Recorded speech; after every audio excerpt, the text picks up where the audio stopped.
Le grand schisme qui a lieu en ce moment, le fossé dans lequel nous sommes, c'est que nous avons une appréciation fourvoyée de la réalité du sens obvi que veut dire Israël.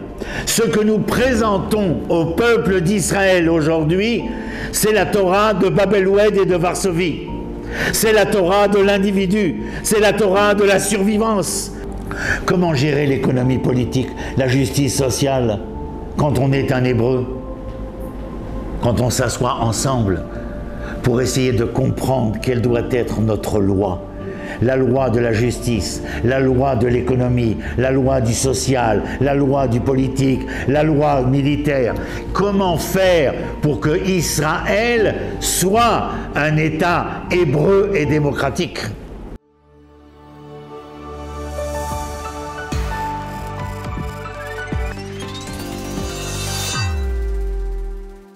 Comme vous l'entendez, j'ai grandi chez les Gaulois. Je suis né en Algérie, ça appartenait aux Gaulois aussi. J'ai quitté l'Algérie, j'avais 5 ans et demi, témoin d'un meurtre devant mes yeux et de la victime recouverte des déchets d'une poubelle. C'était ma première rencontre avec l'ordure humaine. Et ma deuxième rencontre, ce sera avec une autre ordure arrivée quelques mois plus tard à Paris, à Vitry-sur-Seine, la banlieue parisienne. Jouer au ballon dans la nouvelle rue et être renversé par une 403 Peugeot Marine avec un caducé qui ne s'est jamais arrêté en me laissant sur le bitume accidenté et blessé. Donc mon histoire, elle a commencé avec 2 traumatismes et je suis en fin de compte post-traumatique depuis mon enfance avec un regard critique, acerbe, quelquefois méchant et bienveillant, certaines fois, qui me fera rentrer dans un mouvement de jeunesse très sympathique que j'ai beaucoup aimé, qui s'appelait la Jeunesse communiste française. J'étais élève à l'Institut marxiste-léniniste à Choisy-le-Roi. J'étais 1 an au Parti communiste français. Ensuite, à l'époque du programme commun, la jeunesse a quitté le PCF et nous sommes divisés en 2 groupes, une minorité qui a rejoint le PSU, le Parti socialiste unifié, et une majorité qui s'est partagée entre maoïstes, marxistes-léninistes et trotskistes. Moi, je rejoindrai le mouvement trotskiste qui lui aussi est divisé en 2, avec ceux de Krivine et ceux de Lambert. J'irai chez les lambertistes. À cette époque-là, on me disait qu'on pourrait faire des réunions en yiddish. La vérité, je n'avais pas compris. Je n'ai jamais fréquenté les juifs, j'ai jamais voulu les voir et je les ai jamais supportés. Jusqu'à l'âge de 24 ans et demi. La jeune fille, j'ai raconté ça sur France Inter, mais c'est symptomatique, comme on dirait dans notre métier. En classe de première, je demande à mon ami d'aller me demander à cette jeune fille comment s'appelle-t-elle. Il est revenu, il m'a dit elle s'appelle Chiche Portiche. J'ai craché par terre, je lui ai jamais adressé la parole, car pour moi c'était ni plus ni moins qu'une membre de la juiverie. Et donc j'avais une véritable haine que je ne comprenais pas encore. J'ai fait des études médicales, je suis anesthésiste réanimateur en paramédical, comme paramédic, et je devais partir avec Médecins sans frontières et mes camarades au Cambodge, et j'ai décidé de retarder mon voyage, de les rejoindre plus tard, parce que je voulais enfin essayer de savoir de quoi il retournait concernant ces youpins. Et donc, on m'a dit qu'il y avait un pays qui était composé que d'eux. Et je suis donc venu essayer d'apprendre la langue, de travailler à Dassan Karem et de découvrir, d'essayer de savoir, d'entendre et de comprendre un peu mieux, car ma vision n'était qu'une vision subjective. Une de mes premières rencontres en médecine interne sera un personnage qui apparemment était très connu à l'époque, qui s'appelle le Rav Tziehuda Cohen Cook, le fils du Rav Kook, le premier grand rabbin ashkénaze de Palestine. Et lui, grâce au traducteur qui était à côté de lui, non pas que je comprenais le traducteur non plus suffisamment en hébreu, mais j'avais quand même saisi un tant soit peu en me demandant si j'avais lu Platon et si je connaissais Proust. Et j'ai dit oui, et sa réflexion a été de me dire « Et pourquoi êtes-vous si assoiffé et si affamé ?» Alors je réponds, ben, parce que j'ai toujours besoin de savoir, de connaître, d'entendre et de comprendre. Il m'a dit, si vous êtes encore affamé et encore assoiffé, c'est parce que vous vous êtes abreuvé à des puits qui vous sont étrangers. Il serait de bonne loi de venir, c'est ma traduction, il serait de bonne loi, vous avez compris. Il serait de bonne loi que vous commenciez à vous intéresser à vos auteurs. Et de finir de me dire, si jamais vous vous intéressez à ces auteurs et à vos auteurs, il sera probable que vous soyez à même un jour de pouvoir abreuver d'autres brebis égarées. Voilà, donc j'ai commencé mes rencontres ici, et puis un des personnages en dehors du Rav Tsiouda Cook sera le professeur André Neher d'honorée mémoire, et sa femme, que je ne connaissais pas d'ailleurs je ne connaissais rien. Donc pour moi tout est une découverte de ces gens-là. C'est comme ces Français qu'on rencontre à la seule pâtisserie, je ne me rappelle même plus son nom, à Jérusalem, en 1979. Je ne sais pas qui sont ces gens-là. Ils me disent, on était au Bétar, on était au Dror, au Ichoud Abonim, à Shomer Hatzaïr. De quoi ils parlent, ces mecs? Et puis ils se connaissent tous. Et moi, je ne connais personne. Je suis arrivé seul. Aujourd'hui, je suis marié, j'ai des enfants et des enfants, mais je suis toujours seul. Et c'est l'un de mes textes qui n'a jamais été édité parce que mon éditeur a dit il ne faut pas l'éditer, on l'éditera après. Vous avez compris. Parce que des fois, j'ai dit à ma fille, mais enfin, c'est incroyable comment les gens ont si peu de volonté de vouloir entendre, comprendre, savoir et connaître. Alors elle me dit, papa, c'est déjà écrit. Ah, j'ai dit, ah bon, et où encore? C'est les Juifs, ils écrivent tout partout. Elle me dit, oui, Acharemot Kedoshim est mort. Après leur mort, ils deviennent des saints et on parle d'eux. J'ai dit, c'est sympa, c'est une bonne ouverture. Voilà, je sais pas, elle avait 15 ans ou 16 ans, la môme, mais bon. Voilà, donc je suis rentré au MAPAM, j'ai rencontré Monsieur Khazan avec le Parti ouvrier israélien. J'ai travaillé dans un groupe qui s'appelait à l'époque, en 79-80, Yahadut Adouma. J'ai jamais changé de couleur, je suis resté rouge.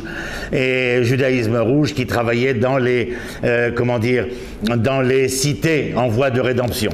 Et là, on m'a expliqué comment se fait-il que de là d'où je venais, Haddad était professeur agrégé de philosophie et Ben Shimol était mon patron au service de néphrologie à tel hôpital. Et qu'est-ce que s'était-il passé? Il fallait donc rédimer, rédempter, travailler. Mais ce qui va m'intéresser, c'est d'essayer de découvrir ce livre qui va devenir essentiel dans mon existence, c'est-à-dire le Tanakh. La Bible hébraïque, l'Ancien Testament, comme vous voudrez l'appeler. Moi, je l'appelle le Tanakh, c'est-à-dire 24 livres, 929 chapitres, 1386 pages que je vais commencer à apprendre et qui aujourd'hui sont ici et là pour complaire à celui qui a dit que le cœur aurait des raisons que la raison ne connaît pas. Chez moi, le cœur et la raison sont intimement liés. D'ailleurs, mon cœur y répondra très aisément quand en 95, il donnera 3 infarctus et en 2006, quand je suis prêt à quitter mon service d'oncologie, on me dit, ah, il y a Pirpo Hadarim, comment c'est en français, VF, fibrillation ventriculaire. Mes camarades aux urgences juste à côté, Mazal, juste à côté, me prennent, ils commencent à s'occuper de moi. 2 minutes 15 sont passées, je n'ai aucun souvenir. Quand je me réveille, j'ai mal à la langue, et je dis au patron de Mioun, Dr Chaim Granot, je me rappelle de chacun et surtout de toutes ces couleurs qu'il y avait autour de moi. C'est la première fois en des années de travail à Hadassah, et je connais les services de Réa et de Mioun. C'est un véritable boucan où là il y avait un silence mortuaire. Et devant moi il y avait du blanc, du bleu et du vert. C'était tous mes camarades. Et je dis, j'ai mal à la langue. Et Chaim me dit, tu t'es mordu. J'ai dit, ah bon, et quand? Ah, il dit ça, c'est quand tu as Pircasta, je ne sais pas comment on dit en français Pircasta, et que tu as convulsé. Ah, je dis, bah bon, mais où j'ai convulsé? Ah, il dit, ça c'est pas ici, c'est quand tu étais là-bas. À partir de ce moment-là, vous ingérez ce qui vient de vous être dit, et vous allez être pendant 1 an suivi par le service de psychiatrie d'Hadassah, parce que vous êtes dorénavant PTSD, Post-Traumatic Stress Disease. je vais devenir donc handicapé 100%, reconnu par le Bitur Leumi. Et je vais commencer à écrire, alors je suis un homme de l'oral. Et mes camarades m'ont demandé d'écrire 10 mots, 20 mots, 30 mots. Aujourd'hui, on en est à 7 livres en français, le premier en hébreu. Comme quoi je suis bavard, pas seulement à l'oral, mais apparemment j'ai une verve invétérée qui se déverse au quotidien. Et puis, je la fais courte, encore une fois, 3 minutes. La cerise sur le gâteau de ma vie, après avoir été envoyé par Israël pendant des années à l'étranger, dans les pays francophones, pour porter la parole. Je vous passe les détails de comment je suis arrivé. Enfin, c'est eux qui m'ont pêché, en vérité. Et ils voulaient m'envoyer comme agriculteur en Afrique centrale avec mon passeport français, mais c'est pour vous dire par où on est passé. Et puis je suis devenu maître de conférence pour l'information pour Israël, sous l'autorité de M. Uzi Narkis, le général Uzi Narkis, libérateur de Jérusalem. Là aussi, je ne savais même pas, quand je suis sorti de la rencontre, la secrétaire me dit « Alors, comment c'était avec Uzi ?» Alors j'ai dit « Ben, c'était bien. » Elle me dit « Sacré bonhomme, hein ?» Et ouais, là, moi, j'ai dit, elle me dit quoi, vous. Mais je dis, qui c'est? Elle me dit, général Uzi Narkis. Ben oui, ça me fait de belles jambes, mais c'est qui? Elle me dit, le libérateur de Jérusalem. Ah, ben alors là, vous m'en direz tant. Moi, on m'avait emmené au Kotel. Je suis arrivé devant le Kotel et il y avait des barbus. Chabad, il s'appelle, un truc comme ça. Et ils m'ont dit, vous voulez mettre les tefilines? Alors j'ai dit, qu'est-ce que c'est? Elle me dit, les phylactères. Alors j'ai dit, non, je peux pas. Je suis parti, je t'ai fait un tour dans le chouk, et les camarades qui étaient avec moi, ils m'ont ramené, ils m'ont dit, allez, fais pas ta mauvaise tête. La révolution, c'est pour demain, aujourd'hui. Tu peux mettre les phylactères. Alors je suis arrivé, j'ai vu le barbu, et j'ai dit, moi j'en veux qu'une. Ah, il me dit, ah non, monsieur, il y en a 2 pour le prix d'une. Alors il m'a mis une sur la main, une sur le bras, une sur la tête. J'ai dit, je fais quoi maintenant? Il dit, maintenant vous allez au mur, vous faites comme tout le monde, vous priez. Et j'ai dit, j'ai rien à demander.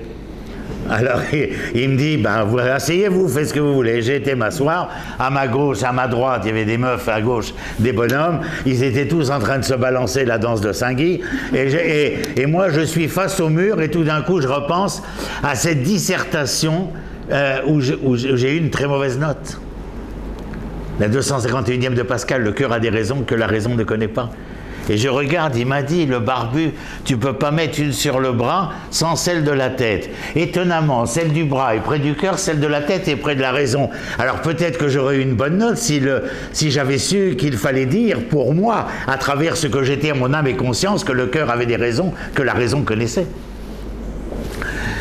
Et la cerise sur le gâteau, c'est l'université populaire israélienne que j'ai créée. J'en suis hyper fier.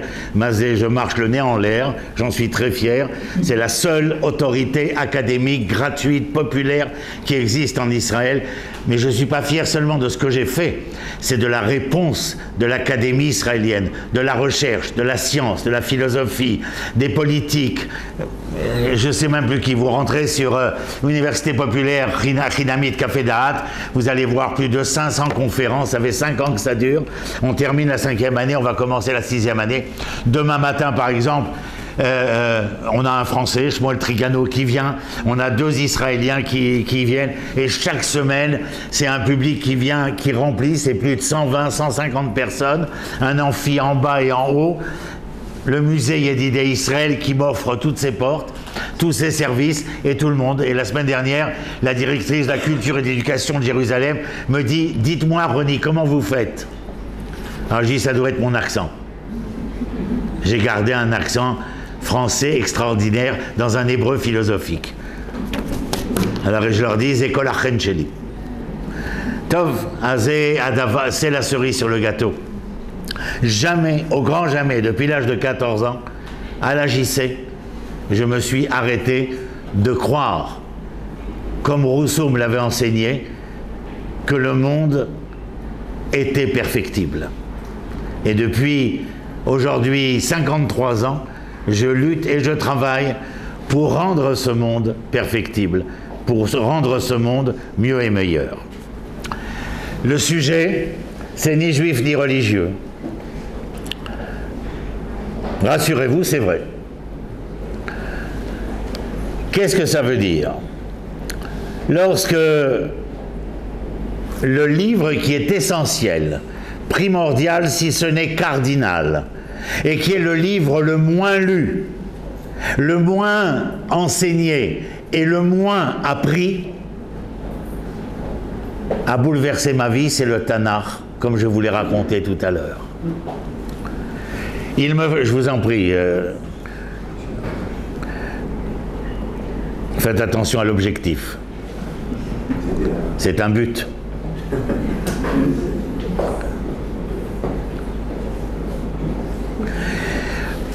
Lorsque je parle le Tanakh, c'est dans le Tanakh que je rencontre Ish Haïvri. L'hébreu, de manière générale, je le retrouve avec Abraham, je le retrouve avec Yosef, je le retrouve avec Yona. Chacun va venir et affirmer qu'il est l'être hébreu. Mais pour avoir conscience, un tant soit peu, de ce que peut être l'hébreu, il faut rentrer dans l'hébreu, la langue. Et il y a une très belle chanson de Ehud Banaï, en venant, j'ai écouté pour la première fois Hebrew Language, il la chante en anglais, mais comme quoi cet hébreu est essentiel. Et lorsque je parle de l'hébreu, je dis en hébreu ivri. Mais comme je ne vous l'ai pas dit, mais je suis historiosophe, nous sommes très peu en Israël, à enseigner la philosophie de l'histoire biblique, je vais chercher les radicaux, me borner à entendre et comprendre la sémantique, et ivri, c'est comme dans la majorité des racines hébraïques, trilatérales. Aïn bet resh. Mais lorsque j'ai Aïn bet resh, la racine de ce terme, cette terminologie-là, me saute aux yeux le fait qu'elle est polysémique. Polysémique, c'est-à-dire qu'elle a plusieurs entendements. Aïn bet resh, c'est avar, c'est over, c'est ubar. Mais la capacité de l'entendement polysémique dans le traité sémantique, c'est d'être capable d'entendre à travers la polysémie exprimée le lien ineffable, le fil d'Ariane qui existerait entre l'ensemble des polysémies. Avar, c'est le passé dont je tire les leçons. Over, c'est que je traverse les méandres de l'histoire grâce aux leçons tirées de ce passé et que je renais comme un phénix de mes cendres. Ubar, c'est le fœtus.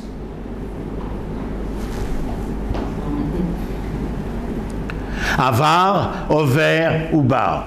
Si l'on n'a pas cela dans l'essentiel de son entendement, on passe à côté de ce que peut être le message des Hébreux. Mais le premier en date, Abraham. Cet être premier, tout à fait étonnant, particulier, pas seulement, plein d'universalisme à travers son particularisme. C'est-à-dire qu'il va, oui, aller à la recherche de lui-même, mais cette recherche de lui n'a pas d'autre obédience que de servir l'essentiel du collectif. Dieu lui dit quoi? Lech lecha. Ah, ne traduisez pas comme Zadok Khan, Fadez et Baliverne, va pour toi. Lech lecha en grammaire hébraïque, c'est va vers toi. Mais pour aller vers toi, qu'est-il écrit ensuite?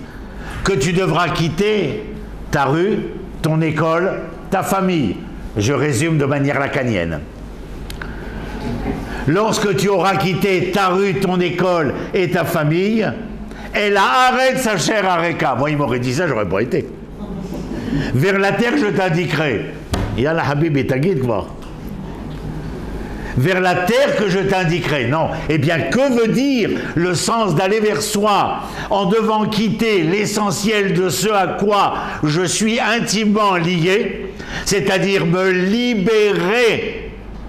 Comment Dieu dit à Moshe lorsqu'il arrive auprès du Sné, du buisson ardent, Shal na'alecha me'al raglecha, ôte tes sandales qui se trouvent sur tes pieds. La vérité, quand j'ai lu ça, j'ai dit bon, une histoire de panard, on va pas aller loin. Mais la vérité, Shal na'alecha, na'al, ôte, na'alecha maché Noël otra. Enlève ce qui t'emprisonne, mais al raglecha, en te sortant de tes habitudes. La rencontre qui te sera possible avec le transcendant, le devenir, ne le sera que parce que tu te seras libéré des carcans qui t'emprisonnaient. Entre autres carcans qui t'emprisonnent, ce sont tes habitudes. Ne pas arriver à se sortir. Et Abraham, il lui dit, Lech lecha, va vers toi. Écoutez bien, plus tu iras vers le moi qui vibre en ton sein, et inversement proportionnel, la terre se révélera à toi. La terre ne sera d'autant plus loin de toi que tu ne le seras de toi-même. Verstehen? C'est la vraie psychanalyse. Pardon? C'est une vraie psychanalyse. Je vous le concède, ma chère. Mais je vous en conjure, laissez-moi causer. Non, non, ce n'est rien. Je reprends. Va vers toi, vers la terre je t'indiquerai, en te séparant de tout ce qui t'enferme.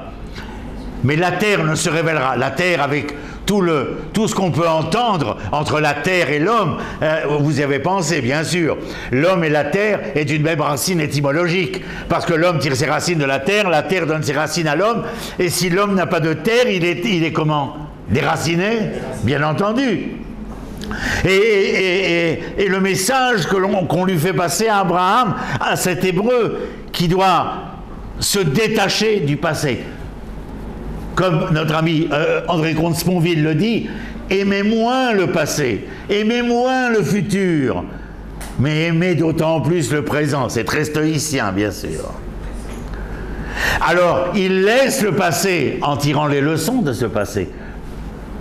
Ne soyez pas nostalgique. Je ne suis pas un exemple. Tout ce que j'écris, mes livres et tout, c'est toujours avec nostalgie.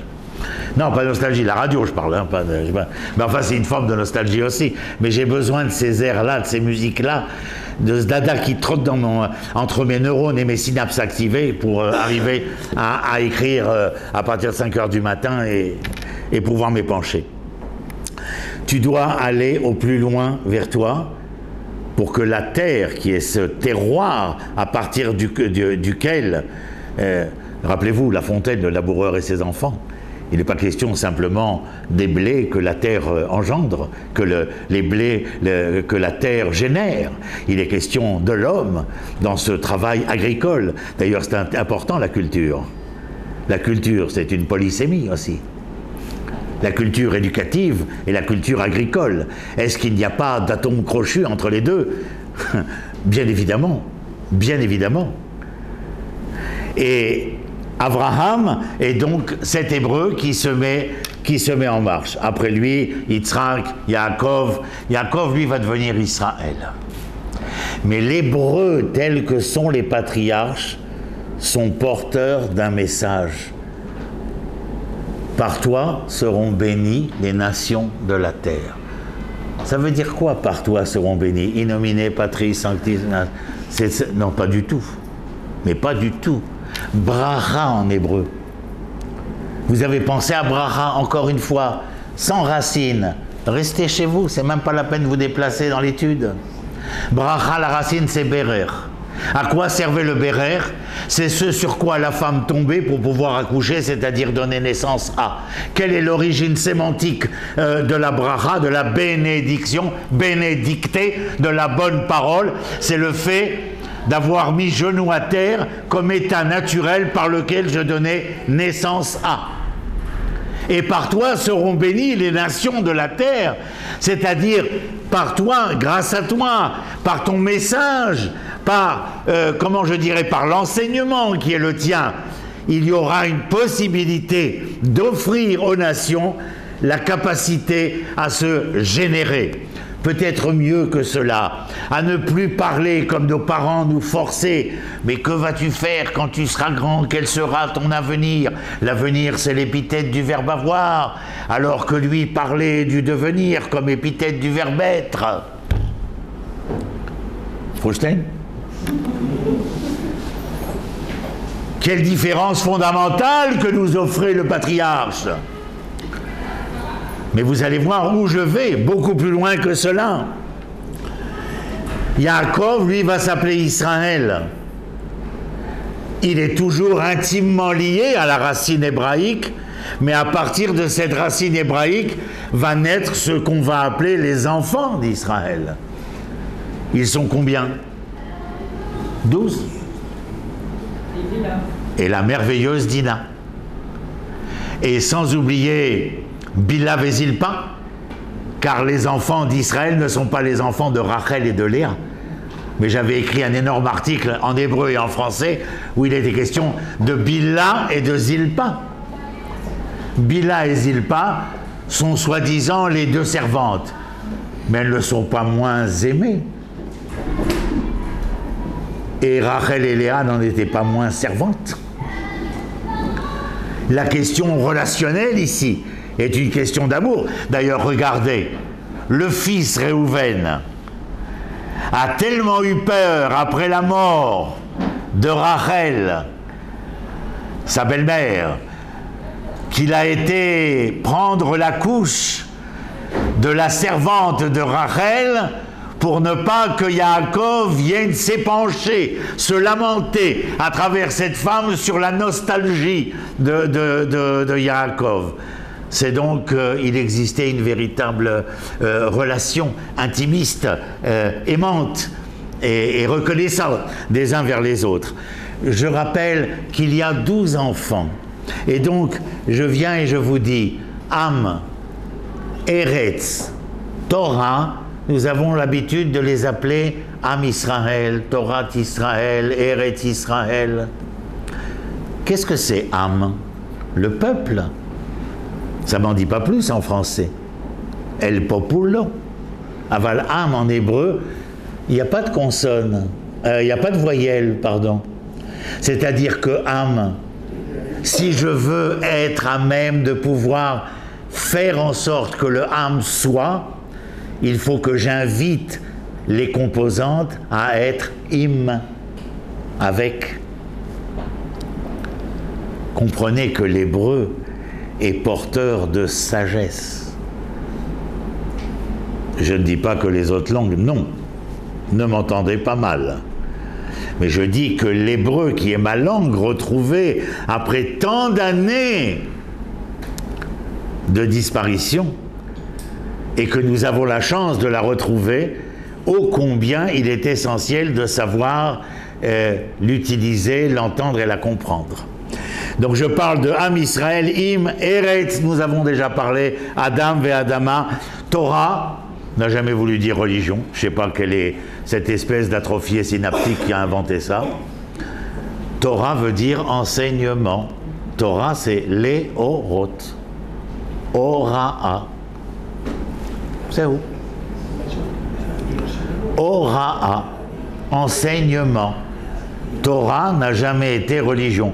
D'ailleurs, je vais y venir, le sens même, obvi, du mot religion qu'on appelle date en hébreu, n'existe pas dans le texte tanachique, sauf dans un rouleau qui a été rajouté, mais je vous en dirai un mot tout de suite après, parce qu'il porte à confusion également.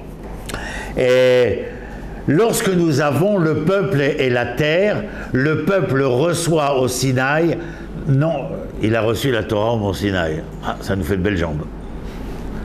Qu'est-ce qu'il a reçu au Mont Sinaï? La loi de Moïse. Ah non, il a reçu une constitution. Une constitution, dites-vous, monsieur Akrish, mais pour constituer quoi? Ben pour constituer la raison pour laquelle l'Éternel choisit Abraham, Yitzhak et Yaakov, et de vouloir en faire non pas une individualité, mais un collectif qui prendra le nom de peuple et en se voyant octroyer la terre deviendra une nation. C'est cette nation, ce peuple dont il est question et qui doit être constitutif. Ce que nous attendons aujourd'hui, nous ne voulons pas de chok, nous voulons chouka. La différence entre chok, la loi, et chouka, la constitution, est significative. L'État d'Israël a besoin d'une constitution. Et je vais vous donner les éléments de cette constitution.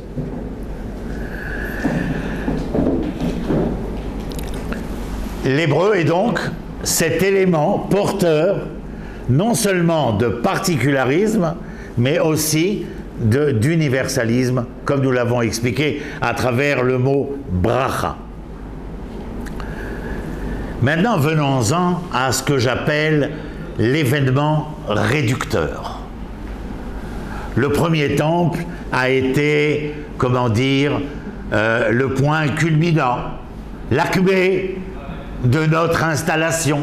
Il y a un Sanhédrin, il y a un prophète, il y a un Kohen Gadol, il y a un roi, il y a un État, il y a une armée, enfin tout y est réuni.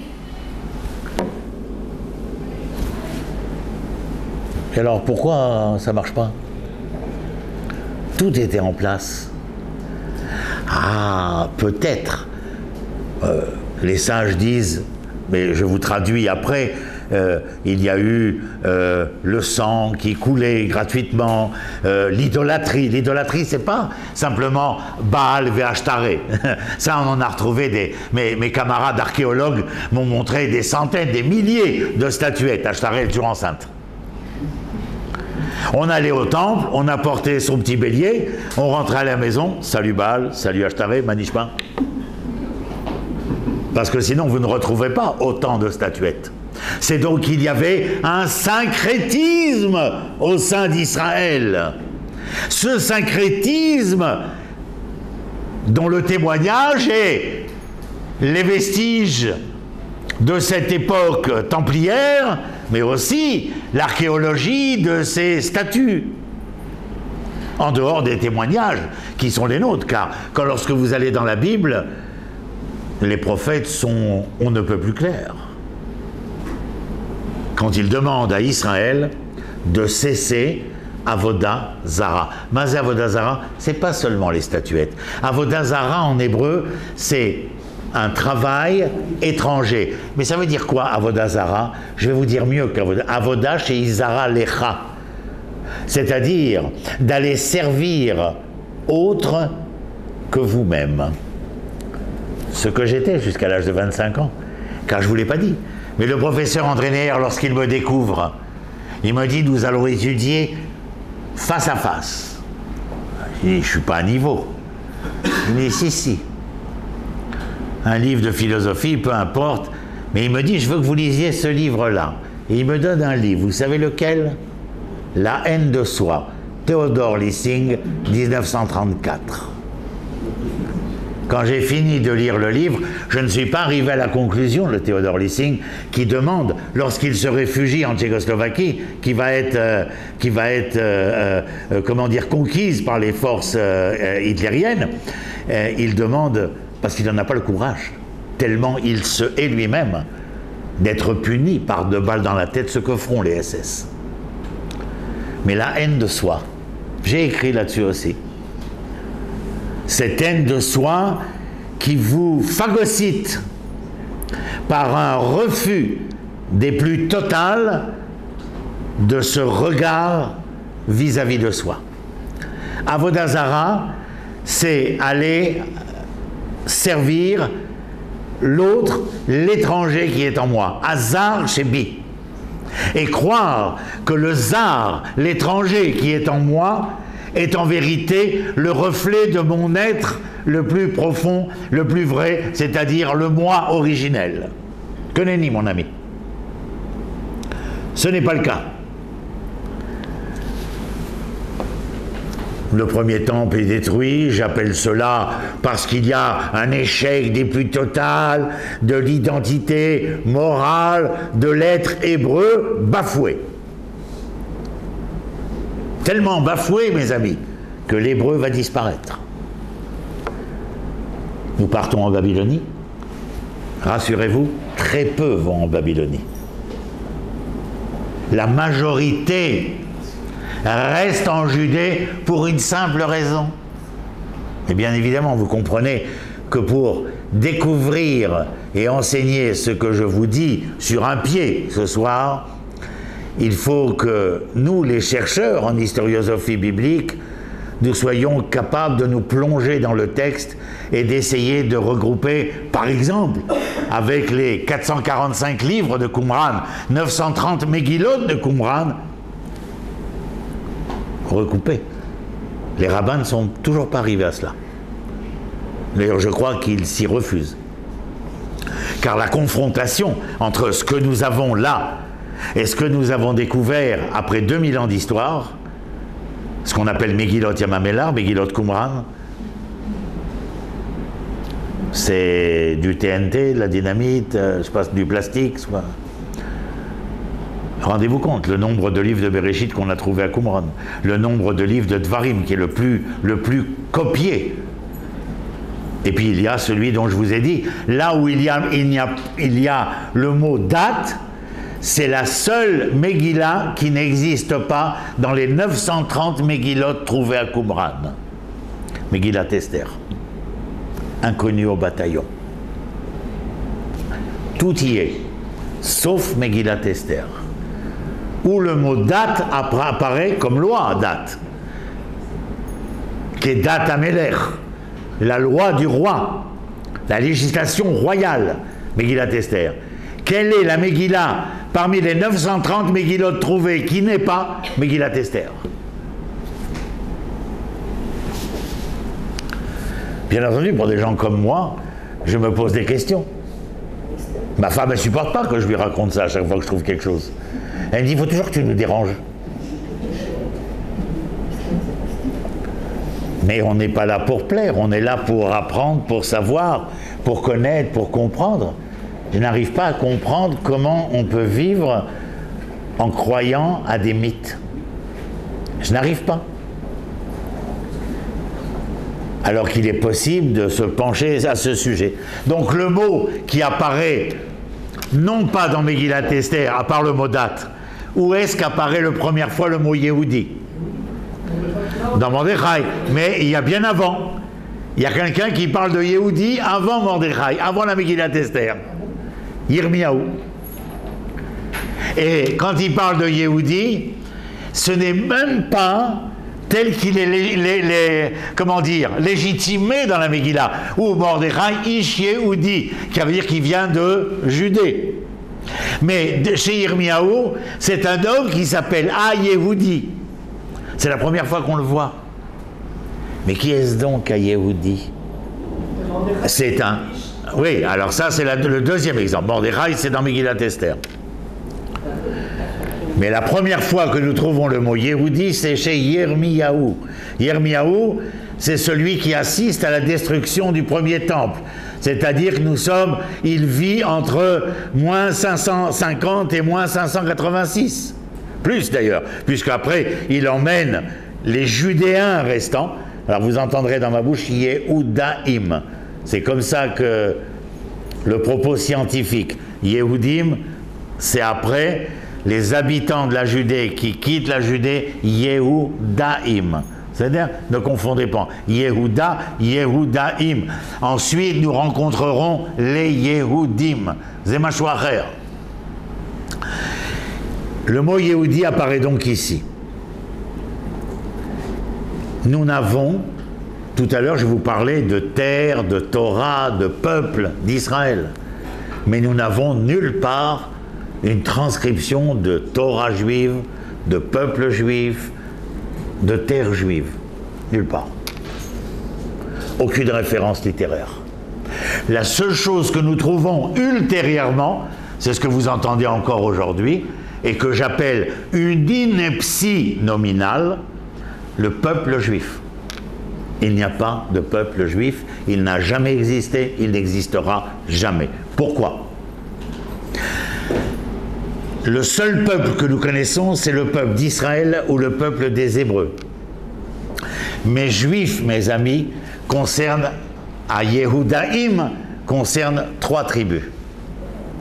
Yehuda, Shimon, qui était enclavé dans Yehuda, peut-être le savez-vous pas, mais parce que Shimon et Lévi, après avoir massacré les gens de Shrem, la klala, la malédiction, malédicté, la mauvaise parole de Yaakov vis-à-vis de Shimon et de Lévi, est qu'ils n'auront pas de terre. Donc ça aussi, vous devez le savoir. C'est que bien avant que Lévi n'ait pas de terre, parce qu'il remplace les premiers-nés après la faute du veau d'or, Lévi a déjà perdu la terre par le fait qu'il a été, avec son frère Shimon, condamné pour malveillance et mauvais agissements.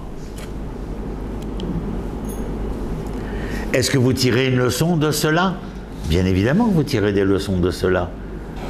Les leçons de cette constitution qui devra être écrite et qui devra comporter les entendements entendus précédemment. Je vous dis, le peuple juif n'existe pas parce que le juif, c'est Yehuda, Shimon et Binyamin, avec quelques Kohanim et Lévi qui viennent assaisonner la totale, la salade. Alors, vous voulez me dire dorénavant, outrecuidant que vous êtes, que 3/12 d'Israël serait le peuple? Quel culot! 3/12 viendrait remplacer les 12/12. De là, je fais une digression, ouvrez la parenthèse, quand mes camarades arrivent d'Addis Abeba, ils sont juifs, ils ne sont pas juifs. Et nous, enfin ceux de mon groupe, avec certains rabbins, ben, vous comprenez qu'ils ne peuvent pas être juifs. Ah bon, et pourquoi? Ben, parce qu'ils ne sont pas juifs. Ils sont des Hébreux, ils sont Israël, mais ils ne sont pas juifs. Ah bon, mais pourquoi? Ben, le rite de base au XVe siècle, il dit qu'ils sont certainement descendants de la tribu de Dan. Donc si les autres c'est des Yehudaïm, ceux-là sont des Danim. Danim. Après j'ai mes autres camarades, ils sont arrivés. Les Bnei Ménaché, ils ne sont pas juifs ceux-là. Ben non, ils ne sont pas juifs. Ah, vous êtes d'accord avec moi? Ben oui, ils ne sont pas juifs. Alors comment on va faire avec eux? Ah ben non, ils sont Israël et des Hébreux, mais ils ne sont pas juifs. Ben ils sont qui? Ménachim. Ah ben dis donc, c'est nouveau, ça vient de sortir. Je dis oui, oui. Et puis demain, on va trouver les Gadim, les Issassarim, les Réoubélim. Mais comment on va faire? Enfin, comment les Juifs vont faire? Parce que le problème, c'est les Juifs. C'est pas les Danim et c'est pas les Ménachim. Eux, ils reviennent, vous les voyez, mes copains d'Addis Abeba, Jérusalem, ils vont me faire des chansons et tout pour danser. Jérusalem. Et les autres, ils sont juifs, ils sont pas juifs. Tu veux garder la question pour la fin? Si ça ne te dérange pas. Parce que moi, j'ai une petite tête, si on me sort de mon truc, après, je ne sais plus où j'habite. Je suis un peu limité, donc c'est pas... Donc, le Yehudi, je vous ai dit, l'ineptie à laquelle je suis confronté lorsqu'on me parle toute la journée, ah ma Yehudi, ah ma Yehudi, ils emploient le mot am, c'est-à-dire qu'il n'y a pas de voyelle, c'est im, avalia en im, il n'y a pas de im. Il y a im, Yehuda, Shimon, Binyamin, où sont les 9 autres? Alors ça va pas. Parler du peuple d'Israël, du peuple des Hébreux. Mais rendez-vous compte où est-ce que cela vous emmène de dire ou de tenir des propos balivernes. C'est tromper l'individu sur la marchandise. Et vous entraîner dans des fourvoiements dangereux. Si vous posez mal le problème, comment voulez-vous trouver une solution? Intéressant. Tov. J'ai parlé des Hébreux, des Juifs, la vérité on pourra en parler pendant très longtemps, puisque pendant 2000 ans ils nous ont rasés. Mais je continue avec la religion. Alors celle-là, c'est l'apothéose, quoi. C'est la finale, quoi. Si j'avais été Hitchcockien, j'aurais fait un truc mélodramatique. J'ai trouvé chez... Bon, moi je suis de formation stoïcienne. C'est pour ça que vous avez entendu parler de prétention. Donc Cicéron, c'est bien aussi, j'aime bien Cicéron. Alors Cicéron, il dit religion. Vous connaissez religare, le truc, machin, latin. Mais Cicéron, il a une définition qui est intéressante. Il dit religio, c'est reconnaître qu'il y a un créateur et que nous en sommes les serviteurs. Alors, la première partie, je lui dis Kikaro, Kol HaKavod. La deuxième partie, Errare humanum est. C'est-à-dire, vous faites d'erreur, Cicéron. Cicéron, c'est Poincaré, bien entendu. Et donc, Cicéron, je lui dis, nous ne sommes pas les serviteurs. Ah, qui êtes-vous? Ani Eved Hashem. Oh, il est serviteur de l'Éternel. L'Éternel t'a jamais demandé d'être son serviteur. Qu'est-ce qu'il dit l'Éternel? Il dit pas Avdei Hashem. Et c'est Yeshayahu, il dit Atem Adai. C'est Adai, Aedim Sheli. Vous êtes mes témoins. Les témoins de quoi? Vous serez miséricordieux car je suis miséricordieux. Vous serez ceux de l'équité car je suis l'équité, etc., etc. Les 13 attributs divins qui en vérité sont des attributs divins qui ne peuvent pas être attribués, comme dirait mon ami Spinoza, à l'Éternel, car c'est un anthropomorphisme exacerbé. En vérité, c'est de l'homme dont il est question. Il était barour, ce Spinoza. Oui, il était béni, quoi. C'est pas ce que je voulais dire, quoi. Ne vous cassez pas la tête avec l'éthique, lisez théologico-politique, c'est beaucoup plus facile, mais c'est passionnant. Et puis, dans ça, nous l'ont dit, Mikol Velanda Iskalti. De tous ceux qui m'ont enseigné, j'ai appris. Donc c'est absolument impossible. Mais je suis en train de préparer quelque chose à ce propos, mais c'est pas le moment d'en parler. Donc je suis témoin, Adai, témoin activiste. Ça veut dire quoi activiste? Militant. Si Dieu est miséricorde, je dois faire en sorte que la miséricorde soit présente, omniprésente dans ce monde. Si Dieu est vérité, vous comprenez. Si Dieu est équité, vous comprenez. Si Dieu est amour, alors vous comprenez. Bien entendu. Mais vous avez vu à qui on a affaire. Je ne parle pas des juifs, je parle des hommes. C'est pour ça que j'ai une petite faiblesse pour Aragon. Parce qu'il a dit que la femme est l'avenir de l'homme. Parce que l'homme, c'est ma mâche, un ratage. Je suis très mal dans ma peau, moi, depuis que j'ai lu ça. Qu'est-ce que la Constitution dont je vous parlais? Religion, alors vous avez date dans la Megillat Esther, mais ce n'est pas du tout ce qui est explicité chez les prophètes. Alors là, quand j'ai découvert les prophètes, je vous parle de ça il y a plus de 30 ans, je suis resté pantois si ce n'est quoi. Et en découvrant les prophètes, je découvre que les prophètes me parlent des droits, des devoirs, de justice sociale, de valeurs, de vertus, d'éthique, de morale. Et ils vont jamais à la synagogue. Et les sacrifices alors, le bélier, et quand on le jette du haut de la montagne, saïr la Azazel, et les prophètes viennent et disent aux enfants, je vous ai marqué quelques passages. Vous me permettez de lire. Vous avez vu, on n'avait qu'une page. Hein. Il y en avait 10. Alors, comment il dit Samuel? Non, Shmuel. Ah, ça aussi, des trucs français. Samuel a dit. Bon, je vous l'ai traduit en français parce qu'on m'a dit que c'était en français. Des holocaustes, des sacrifices sont-ils autant de prix aux yeux de l'Éternel que l'obéissance à la voix divine? Ah, l'obéissance vaut mieux qu'un sacrifice et la soumission que la graisse des béliers. C'est beau, c'est gentil, ça met une ambiance. Si tu me permets, je continue là, hein, s'il te plaît, merci. Amos, oui, aujourd'hui, tu sais le progrès, on n'arrête pas. Amos, alors lui, Amos, il dit comme ça, quand vous m'offrez des holocaustes et des oblations, je ne les agrée point. Ben alors pourquoi on y va alors? Je n'ai point de regard pour votre tribu d'animaux gras. C'est pas sympa. Mais que le bon droit jaillisse comme l'eau, la justice comme un torrent qui ne tarit point. Ah ben t'en demandes trop.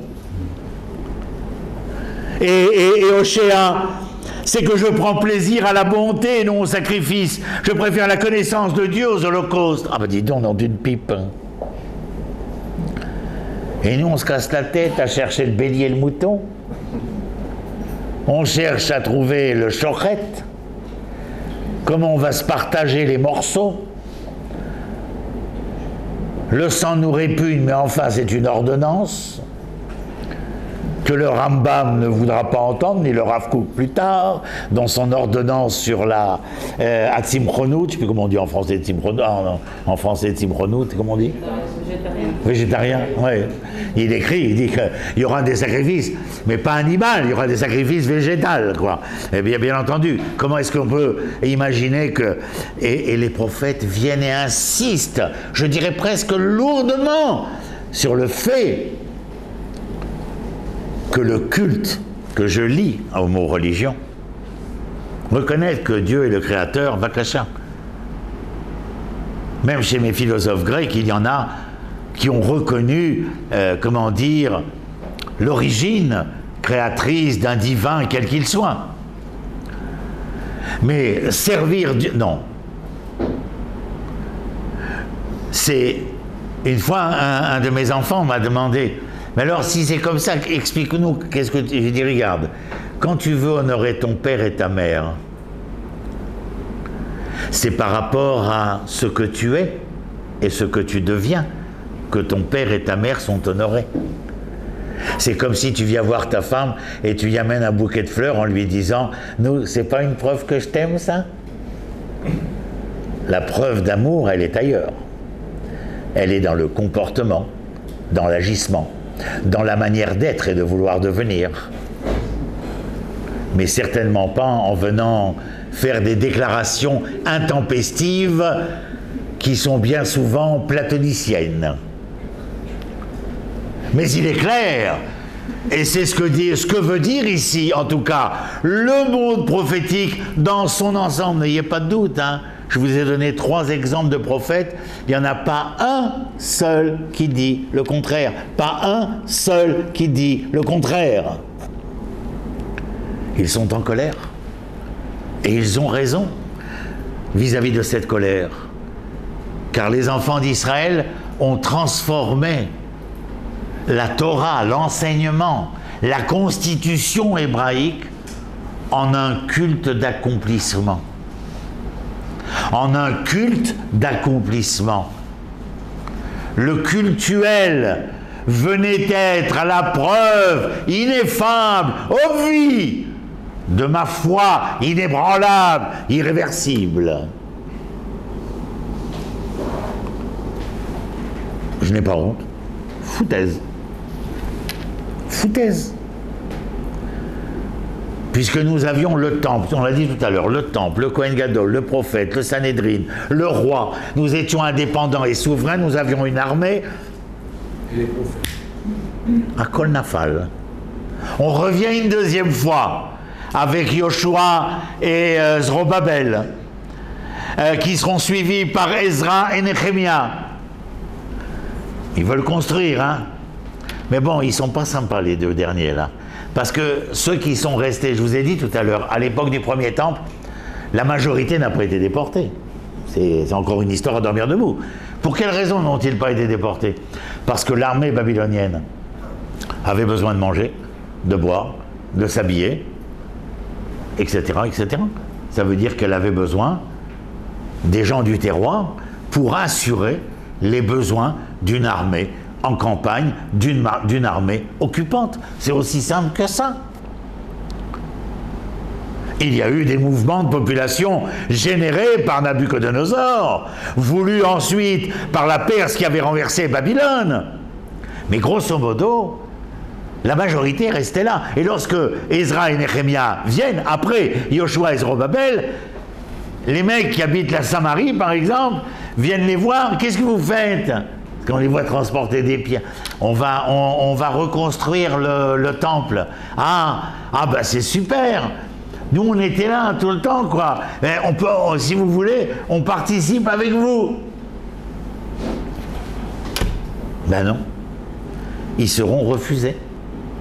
Parce qu'à cette époque-là, on est en train de générer, de créer ce que nous allons tous connaître ensemble comme s'appelant le judaïsme. Ceux qui voulaient aider, qui vont être refoulés, mis au rebut de la société, un nom restera célèbre jusqu'à aujourd'hui, ce sont les Shomronim, qui ont gardé le rouleau de la Torah en écriture Ktav Ivri Kadoum. Alors que nous, ça c'est le Ktav Ivri Kadoum, c'est l'hébreu. Vous voyez toutes ces lettres, c'est Aleph Bet Gimel. Il n'y a personne qui connaît ça. Il n'y a personne qui écrit avec ça. Vous voyez? Je vous ai même mis les petites lettres en dessous, Aleph Bet Gimel Dalet.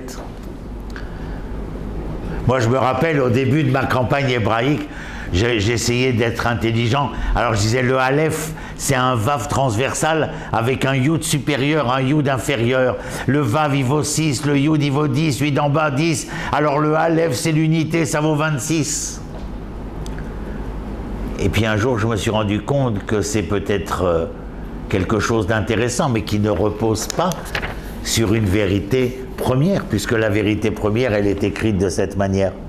Dans la Gemara de Sanhedrin, le sage, l'Amoréen, dit « La Torah a été donnée Bektav Hazeh ». Les autres lui disent « Non, non, non, elle a été donnée Bektav Ashuri ». Mazé Ktav Ashuri, l'écriture juive. Mazé Ktav Hazeh, c'est Ktav Ivri. Ça en jette, hein? Lorsqu'ils reviennent, je parle de pourquoi je ne suis pas religieux, parce que je ne suis pas lié au culte. Je suis lié à la constitution hébraïque, au fait que je me sens le témoin le porteur, témoin d'une constitution qui vient non seulement servir mon peuple, mais par-delà mon peuple, être à même de pouvoir être offerte à l'ensemble de l'humanité, si jamais il s'y intéresse. Or, la Goïm, c'est certainement pas en allant à la synagogue que je suis hors la Goïm. C'est en étant juste, droit, vrai, aimant, que je deviens la lumière des nations.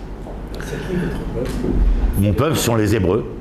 Les Israéliens qui reviennent en Israël sont des Hébreux. La seule chose avec laquelle nous travaillons, c'est qu'ils doivent prendre conscience que ce sont des Hébreux d'origine juive. Les Israéliens sont des Hébreux, mais des Hébreux qui ont pour origine une origine juive. Il faut prendre conscience d'être et d'avoir été pour comprendre comment il sera possible de devenir. Je ne comprends pas, Hébreux d'origine juive. Non, c'est pas moi qui le dis, c'est le Rav Léon Ashkenazi Manitou. Il disait, Hébreux, les Israéliens sont des Hébreux, mais des Hébreux d'origine juive. C'est-à-dire qu'il y a quelque chose que le judaïsme a transmis. Et c'est là où je voulais en venir maintenant. Il ne reste pas beaucoup de temps. La Mishnah et le Talmud ont été écrits entre le 1er et le 3e siècle. Le Talmud de Babylone a été écrit entre le 5e et le 8e siècle.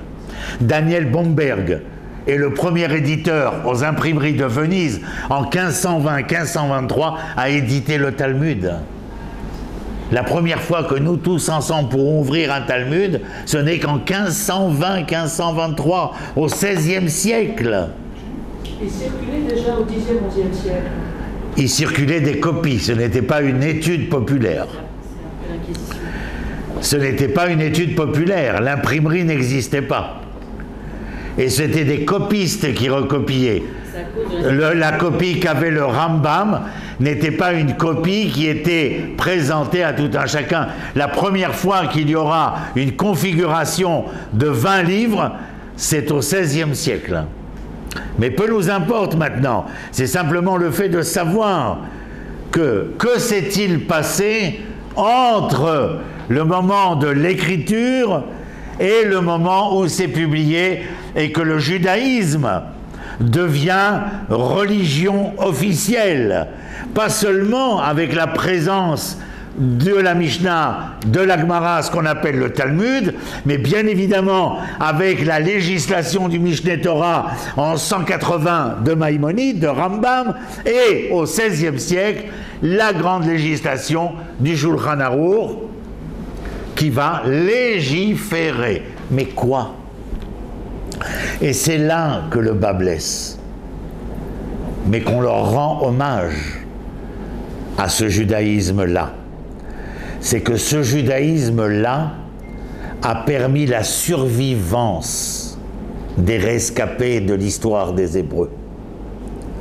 Le Shulchan Arour ne concerne en aucune façon, ni d'aucune manière, dans aucune de ces pages, l'événement collectif Israël. Il ne concerne que l'individu et la survie de l'individu dans les conditions exiliques qui sont les siennes. Rambam, qui l'a précédé de 4 siècles, y ajoutera Ilchot Melachim ou Milchemotehem, les lois sur les rois et les guerres qui seront entamées. C'est la seule dimension, sans avoir de connaissances profondes à ce sujet. Mais ce chapitre est le seul que nous avons d'une pensée qui concernerait la dimension collective d'Israël. Aujourd'hui, depuis que nous sommes revenus, c'est-à-dire, écoute Israël, il y a la notion déjà, c'est la première prière qui figure dans le Tanakh. Non, il n'y a pas de prière dans le Tanakh. Si, Shema Israël. Non. Ce n'est pas une prière, c'est une admonestation qui est faite. Shema Israël. C'est un propos qui est émis et qui est demandé. Ce que les sages vont faire de cela une prière qui sera insérée, c'est un autre sujet. C'est un autre sujet. Vous parlez du Shulchan Aruch. Le Shulchan Aruch concerne l'élaboration au fil des siècles de la constitution de la religion juive en diaspora. Qui n'est pas Israël ni celle des Hébreux. Elle est juive, c'est l'émanation, le judaïsme, c'est l'émanation de la diaspora. Vous avez tout à fait raison, je suis d'accord avec vous, mais pas des Hébreux, mais pas d'Israël. Oui, je suis entièrement d'accord également. Voilà, ce que je veux dire, c'est que le Shulchan Aruch est devenu permettre la survivance de l'être individuel. Mais aujourd'hui que nous revenons ici, comment, et c'est à mon humble avis, et comme l'a écrit David, je suis ici toutes les semaines, comme ailleurs toutes les semaines, puisque j'appartiens à 2 forums israéliens, des intellectuels de gauche et de droite. Et que le grand schisme qui a lieu en ce moment, le fossé dans lequel nous sommes, c'est que nous avons une appréciation fourvoyée de la réalité du sens obvi que veut dire Israël. Ce que nous présentons au peuple d'Israël aujourd'hui, c'est la Torah de Babel Oued et de Varsovie. C'est la Torah de l'individu, c'est la Torah de la survivance. Moi, ce que je veux, c'est un Shulchan Aruch de la vivance, de la résurrection, enfin, vous comprenez, de la renaissance. Et je veux savoir comment mener, moi, je suis officier dans l'armée israélienne, médicale, je ne suis pas un cow-boy, mais je suis officier dans l'armée, comment mener l'armée au combat? Quelle est ma raison? Quand je parle des prophètes et que je dis, comment dire, les dimensions sociales, économiques, les dimensions de valeur, de vertu, de droit, de devoir, au niveau du social, de l'économie, du politique, du militaire. Vous savez que le Rav Shlomo Goren, Zichrono Livracha, est le premier qui a commencé à écrire des lois concernant l'armée. Comment on fait quand on s'appelle une armée? À Babel Oued, vous saviez ce que c'était une armée? À Varsovie, vous saviez ce que c'était une armée? Jamais de la vie. Comment gérer l'économie politique, la justice sociale, quand on est un Hébreu? Quand on s'assoit ensemble pour essayer de comprendre quelle doit être notre loi. La loi de la justice, la loi de l'économie, la loi du social, la loi du politique, la loi militaire. Comment faire pour que Israël soit un État hébreu et démocratique? Hébreu et démocratique, car lorsqu'on dit un État juif et démocratique, on se fourvoie, parce que le juif n'a jamais été là.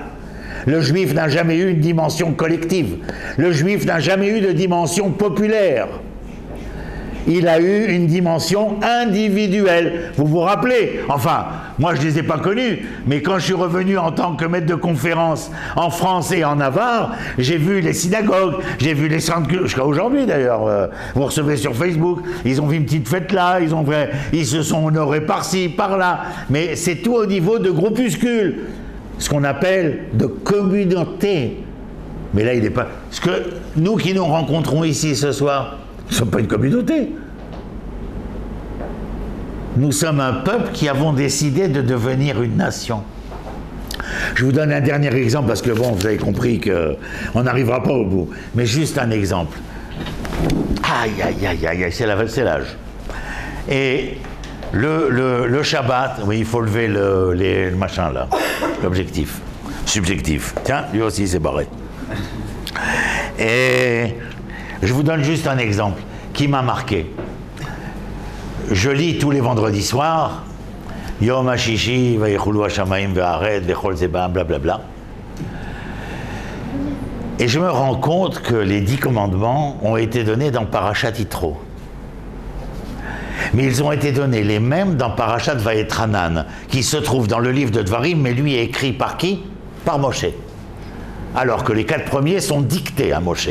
Faites attention, c'est dicté à Moshe, écrit par Moshe. Abaye Verava dans la Gemara. Mipi atzmo katav. Mipi atzmo katav. Je regarde les 10 commandements. Et je trouve qu'au niveau du Shabbat, il y a une différence. Dans Yitro, il me dit, tu fais Shabbat parce que Dieu a créé le monde. C'est-à-dire, tu fais Shabbat parce que tu reconnais que Dieu est le créateur. J'ai pas de problème, très bien. Mais alors je vais voir dans Vayetranan, et là il me dit, Yom HaShishi Ve'echulu blablabla, tu fais Shabbat, allez-y, regardez, c'est pas amusant, c'est... Tu fais Shabbat parce que tu as été esclave en Égypte. Et comme tu as été esclave en Égypte, le jour du Shabbat sera un jour de repos relevant de la justice sociale. Mais c'est Moshe qui dit ça. Alors je me dis, mais quand je suis en train de lire, de prier, je comprends quand j'étais à Babel Oued, je suis pas de Babel Oued, mais enfin l'homme chané, ou à Varsovie, que Dieu est le créateur du monde. Ça me donne une certaine assise, parce que j'ai besoin d'avoir la foi, j'ai besoin de croire. Mais que faire de cette croyance et de cette foi lorsque je reviens et que je me retrouve confronté à Chevrat Hashmal, aux pompiers, à nous, à l'hôpital. Quand on nous appelle, on sort de la maison, on vient, on va, on n'y va pas, comment on fait? Toutes ces questions-là n'existaient pas auparavant. Est-ce qu'on tire lorsqu'on est sur le front libanais? J'étais en place à Marjayoun et mon hôpital a été tiré. Comment est-ce que nous réagissons? Et le Moshe dit dans Sefer Dvarim, Parashat Vayetranan, je vous dis d'aller y voir parce qu'il ne faut pas me croire sur parole, c'est possible que je raconte des histoires. Allez voir et faites la différence, Yitro, Vayetranan, le Shabbat de Yitro, le Shabbat de Vayetranan. Il est certain que nous faisons le Shabbat parce que nous reconnaissons que Dieu est le Créateur. Mais regardez Dvarim. Qu'est-ce que c'est Dvarim? Quand vous essayez de comprendre Dvarim, c'est le guide bleu que Moshe donne à Yoshua et au peuple d'Israël pour rentrer en terre d'Israël. C'est-à-dire qu'il leur donne une forme constitutionnelle pour pouvoir se réaliser en terre d'Israël, comme peuple, comme nation. Et que leur dit-il à propos du Shabbat? Dans les Aseret Adibrot, dans les 10 commandements, le Shabbat. Vous le faites parce que vous avez été esclave en Égypte. Ah, c'est pas parce que... Si vous reconnaissez que Dieu est le Créateur. Mais ce Shabbat en Israël, c'est parce que vous avez été esclave en Égypte que vous ne vous conduirez pas de la même manière lorsque vous serez citoyen de votre terre. Mais il reste de toute façon esclave. Avadim haytem be'eretz Mitzrayim, mais atem nishvarim avadim ovdei Elohim. Ah, ça, j'ai expliqué tout à l'heure que non, pas du tout. Nous sommes Adai Atem, dit Yeshayahu. Adai, c'est nous sommes les témoins. C'est-à-dire que nous ne sommes pas ici pour servir Dieu, mais pour servir la volonté de l'Éternel, c'est-à-dire le projet divin. Dans le schéma Israël, qu'est-ce qu'il est dit? Si vous ne respectez pas les préceptes... Vous avez raison, nous ne les respectons pas.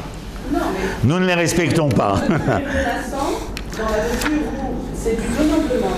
C'est du corps à corps, du corps céleste au corps terrestre. Bon, laissez-moi juste terminer une seconde et après je vous laisse la parole, parce que sinon on ne va pas terminer. Donc je vous ai donné un exemple avec le Shabbat, mais pensez à Rosh Hashanah. Il y a marqué que le début de l'année est au mois de Nissan et on se retrouve avec un Rosh Hashanah à Tishrei. À Shavuot, on vous dit que c'est Matan Torah, alors que dans le Tanakh c'est marqué que c'est la fête des prémices, etc., etc. Il y a une raison d'être à tout cela. Je comprends. Le Sissivan arrive à Bab el-Oued, dis-moi rabbin, on n'a pas de prémisse ici. Il dit, vous avez raison, qu'est-ce qu'on fait? On va trouver quoi faire. Le 9e jour de Sukkot, il est marqué où? C'est Yom Tov Shel Galouyot. Mais qu'est-ce qu'on fait? Simchat Torah. Il y avait une raison, et ce n'est pas une critique, il y avait une raison à assurer la survivance des rescapés de l'hébreu échoué. Mais pour une seule raison.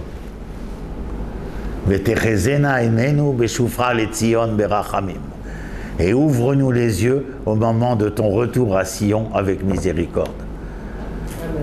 Et tous ceux qui priaient le soir de Pessah, les Shana Abba Be'al'a d'Israël, parce que nous avions toujours comme finalité de retrouver le peuple, la terre et la constitution, d'essayer de réparer. Aujourd'hui, c'est très à la mode aux États-Unis. Tikkun Olam. Ils ont pris l'hébreu avec l'accent américain. Tikkun Olam, ça veut dire de réparer le monde, de rédimer le monde. Rédimer, c'est comme rédempter. Et à ce moment-là, de quelle manière? Eh bien, rédimer le monde, c'est pouvoir permettre au monde d'aller vers le mieux, le meilleur, le perfectible dont je vous parlais précédemment. Et dont nous avons notre part de responsabilité. Donc lorsque je dis je ne suis ni juif ni religieux, c'est parce que je ne veux pas être une fraction et je ne veux pas être un culte. Je veux être un hébreu toranique. Torah, enseignement, source constitutionnelle, et je suis un hébreu constitutionnel.